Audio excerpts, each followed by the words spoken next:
Central government বা কেন্দ্রীয় সরকারি চাকরি বলতে আমাদের মাথায় প্রথমেই আসে এসএসসি অর্থাৎ স্টাফ সিলেকশন কমিশন।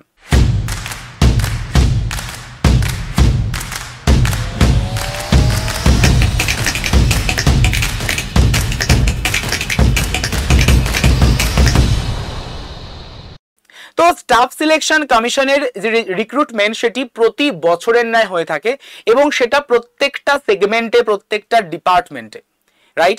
তো এসএসসি প্রতি বছরই জানুয়ারি মাসে তার গোটা বছরে কবে কি পরীক্ষা হবে, কবে কিসের পরীক্ষার নোটিফিকেশন বেরোবে, সমস্ত ডিটেলসে ট্যাবুলার ফরম্যাটে কিন্তু দিয়ে থাকে অ্যানুয়াল ক্যালেন্ডারের মাধ্যমে।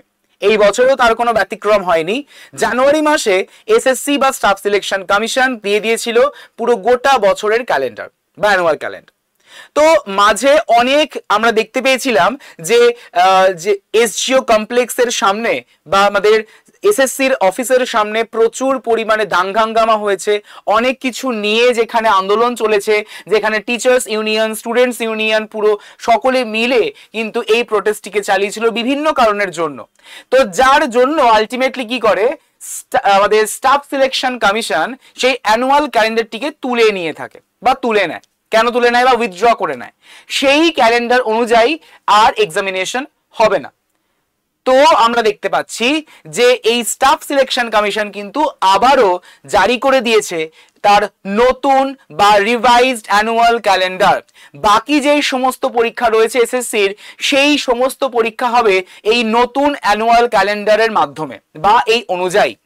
তো যদি আমরা দেখি যে এই একটা মাসে, আর এইটা হচ্ছে আমাদের মে মাস, ঠিক তারপরে অর্থাৎ জুন মাসে তোমাদের কিন্তু ব্যাক টু ব্যাক নোটিফিকেশন আসতে চলেছে এসএসসির তরফ থেকে এবং সেটাই আমরা জানতে পাচ্ছি এই ক্যালেন্ডার অনুযায়ী। এই ক্যালেন্ডারটি কোথা থেকে পাবে? স্টাফ সিলেকশন কমিশনের যে অফিসিয়াল ওয়েবসাইট, সেই অফিসিয়াল ওয়েবসাইটে কিন্তু এটি জারি করা হয়েছে মানে আমাদের এসএসসির তরফ থেকে। তো যদি আমরা দেখি যে জুন মাসের একদম প্রথম দিকেই থাকছে selection post examination phase number 13 2025, যেটা 2রা জুন কিন্তু অ্যাডভার্টাইজমেন্ট বেরোবে এবং সঙ্গে সঙ্গেই তার ফর্ম ফিল আপ শুরু হয়ে যায় এবং তার ফর্ম ফিল আপের যে লাস্ট ডেট সেই ডেট থাকছে কিন্তু 23 জুন মাসের 23 তারিখে। আবার ঠিক ওই মাসেই অর্থাৎ জুন মাসেই দেখো 5 তারিখে আসতে চলেছে stenographer grade C and examination, যার ফর্ম ফিল আপের লাস্ট ডেট থাকছে কবে? 26/6/2025। ঠিক আছে, সঙ্গে কিন্তু আবার এক্সামিনেশন ডেটও দিয়ে দিয়েছে, তো আবার এটাকে এ টেন্টেটিভ ডেট। কিসের? যদি আমরা সিলেকশন পোস্টের কথা বলি তাহলে টেন্টেটিভ এক্সাম হতে চলেছে 24শে জুলাই থেকে 4ঠা অগস্ট পর্যন্ত। স্টেনোগ্রাফারের পরীক্ষা হতে চলেছে 6ই অগস্ট থেকে 11ই অগস্ট পর্যন্ত থাকছে। তারপর কম্বাইন্ড হিন্দি ট্রান্সলেটার্স এক্সামিনেশন, যেটার পেপার 1 বা সিবি, যেটা 5ই জুন কিন্তু আমাদের অ্যাডভার্টাইজমেন্ট বেরোতে চলেছে এবং তার ফর্ম ফিল আপ আসতে মানে লাস্ট ডেট হচ্ছে 26/6/2025 এবং যার এক্সামিনেশন একটা ডেটেই কন্ডাক্ট করা হয়ে থাকে, সেটা হচ্ছে 12ই অগস্ট 2025। এবং যেটা বলতে পারো যে এসএসসির সব থেকে বড় এক্সামিনেশন, সব থেকে বিগেস্ট এক্সাম, সেটা হচ্ছে আমাদের এই সিজিএল বা কম্বাইন্ড গ্রাজুয়েট লেভেল টিয়ার 1। সেই টিয়ার 1 এর এক্সামিনেশন কবে হবে?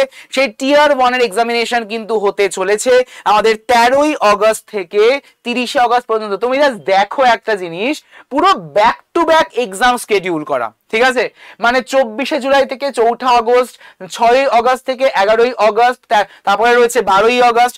12ই অগস্টের ঠিক মানে পরের দিন থেকে কিন্তু আবার সিজিএল এর এক্সামিনেশন শুরু হয়ে যাচ্ছে। ঠিক আছে, এবং সেটা মানে চলবে কতদিন অবধি? 30শে অগস্ট পর্যন্ত। তাতেই কিন্তু শেষ নয়, সিজিএল এর পরেই আসতে চলেছে কি? পরেই আসতে চলেছে দিল্লি পুলিশের সাব ইন্সপেক্টরের এক্সামিনেশন। তার ফর্ম ফিল আপ হবে 16ই জুন থেকে 7ই আমাদের জুলাই পর্যন্ত এবং যার পরীক্ষা হচ্ছে 1 সেপ্টেম্বর থেকে 6ই সেপ্টেম্বর। অনেকে তোমরা CHSL বা কম্বাইন্ড হায়ার সেকেন্ডারি লেভেলের এক্সামিনেশনের জন্য সকলের প্রিপারেশন নিচ্ছ অনেকেই। তো সেই CHSL এর পরীক্ষার অর্থাৎ টিয়ার 1 বা আমাদের CBT 1 যেটা হচ্ছে 23-এ আমাদের এক্সামিনেশন হবে 8ই সেপ্টেম্বর থেকে 18ই সেপ্টেম্বর পর্যন্ত, যার ফর্ম ফিল আপ এই জুন মাসেই অর্থাৎ 23শে জুন থেকে ফর্ম ফিল আপ শুরু, 18ই জুলাইতে ফর্ম ফিল আপ তোমাদের ডান কমপ্লিট হয়ে যাচ্ছে। এবং তার পরীক্ষার যদি বলা হয় যে ডেট, টেন্টেটিভ ডেট, সেটা হচ্ছে 8ই সেপ্টেম্বর থেকে 18ই সেপ্টেম্বর পর্যন্ত। CHSL কমপ্লিট হবে, তারপরেই হচ্ছে যেখানে সব থেকে বেশি নাম্বার অফ স্টুডেন্ট কি করে এক্সামিনেশনটা দিয়ে থাকে, দ্যাট ইজ MTA, যেটা তোমরা বাংলা ভাষাতেও পরীক্ষা দিতে পারবে। এই মাল্টিটাস্কিং স্টাফ নন টেকনিক্যাল, যেটা 26শে জুন থেকে তোমাদের ফর্ম ফিল আপ শুরু হতে চলেছে এবং 24শে জুলাই পর্যন্ত কিন্তু ফর্ম ফিল আপ চলবে। এবং যে T20 থেকে 24 আমাদের 20 সেপ্টেম্বর থেকে 24শে অক্টোবর পর্যন্ত কিন্তু ফর্ম আমাদের এক্সামিনেশন চলবে। তার কারণ এই MTS এ যেহেতু প্রচুর স্টুডেন্টস থাকে, তো সেই কারণে দেখো এটা প্রায় 1 মাসের বেশি সময় ধরে এই MTS এর পরীক্ষা কিন্তু চলবে। যদি আমরা দেখে থাকি যে জিডি কনস্টেবল, তাহলে সেই জিডি কনস্টেবল কবে হচ্ছে? এই জিডি কনস্টেবল যার আমাদের ফর্ম ফিল আপ বা নোটিফিকেশন যেটা এই বছরের অক্টোবর মাসে কিন্তু আসতে চলেছে এবং সেটার ফর্ম ফিল আপ নভেম্বর পর্যন্ত চলবে, যার এক্সামিনেশন হবে 2026-এর জানুয়ারি ফেব্রুয়ারি মাসে। তো জিডিও অনেকে পরীক্ষা দিয়ে থাকে, রাইট? অনেকের জিডি পরীক্ষা হয়ে থাকে। তো তাদের সকলকে বলছি এসএসসি কিন্তু তার যে অ্যানুয়াল ক্যালেন্ডার সেটাকে রিভাইজ করে জারি করে দিয়েছে এবং যেটা তোমরা থাম্বনেলে দেখতে পাচ্ছ যে একটা মাসের মধ্যে প্রায় 5 থেকে 6টি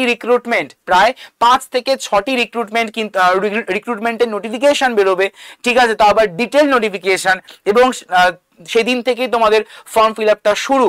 তো এখন থেকেই কিন্তু প্রিপারেশনটাকে মজবুত করা শুরু করো। জাস্ট হাতে রয়েছে আমাদের কাছে আর 1.5 মাস, তারপরেই কিন্তু শুরু হচ্ছে দামাকেদার ব্যাক টু ব্যাক এক্সামিনেশন এসএসসির স্টাফ সিলেকশন কমিশনের। পুরো কোনো মাঝে কিন্তু গ্যাপ নেই, কোনো টাইমের কিন্তু বহুত অনেক রকমের বা টাইমের কিন্তু প্রচুর ল্যাকিং রয়েছে। তো এখন থেকেই প্রিপারেশনটাকে জোরদার করো, প্রিপারেশনটাকে মজবুত করো, যাতে এইবারেই অর্থাৎ 2025-এই তোমাদের সিলেকশনটা একদম পাকাপাকি ভাবে হয়ে যায়। ক্লিয়ার? এবং এই তোমাদের প্রিপারেশন জার্নিতে যাতে তোমাদের হেল্প হয়, তাহলে সেই কারণে বা সেই জন্য BSSCI কম্পিটিটিভ টিম তোমাদের সঙ্গে অলওয়েজ রয়েছে। যেখানে যার যে কোনো রকমের যদি প্রবলেম হয় তাহলে অবশ্যই করে আমাদের সঙ্গে কন্ট্যাক্ট করে নিতে পারো। এবং দেখবে এই ক্লাসের ডেসক্রিপশনে তোমাদের একটা হোয়াটসঅ্যাপ গ্রুপের লিংক দেওয়া রয়েছে, সেই লিংকে ক্লিক করে সকলে জয়েন করতে ভুলো না আমাদের এই হোয়াটসঅ্যাপ গ্রুপে, যেখান থেকে তোমরা প্রতিটা ক্লাসের কিন্তু নোটিফিকেশনস পেয়ে যাবে একদমই অন টাইমে। তাহলে তোমাদের সঙ্গে আবারও দেখা হচ্ছে এই এসএসসি রিলেটেড বিভিন্ন রকমের ক্লাসেস নিয়ে। সকলে ভালো থেকো। Thank you so much everyone. Have a great day. Thank you everyone.